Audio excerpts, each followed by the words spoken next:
Hi friends, இன்றைக்கி எபிசோடில் விஜயையும் வெண்ணிலாவையும் சேர்த்து வச்சு காவேரியோட குடும்பமே தப்பாக பேசுது. அந்த இடத்துல காவேரி வாயை திறந்து பேசுகிறா. அவராக கூட்டிக்கின்னு வந்தார், நான் தானே வெண்ணிலாவை கூட்டி வந்தேன், அவரை வெண்ணிலாவையும் சேர்த்து தப்பாக பேசாதீங்க, கான்ட்ராக்டை பற்றி ஒன்று பேசுங்கன்ட்டு.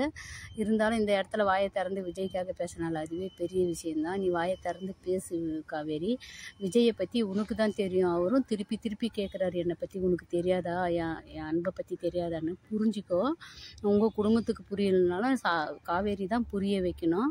அடுத்ததாக விஜய் வந்து தாத்தா மடியில் படுத்து அழறாரு.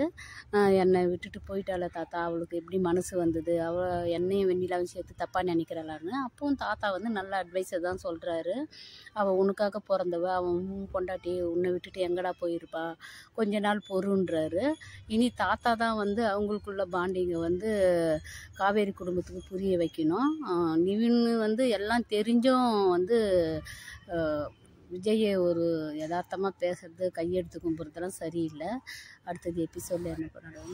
தாத்தாவும் காவேரி குடும்பத்துக்கு கொடைக்கானல் போகிற விஷயத்தெல்லாம் சொல்லி புரிய வச்சா நல்லாயிருக்கும். தயவுசெய்து புரிய வைங்க தாத்தா. பாய் பாய்.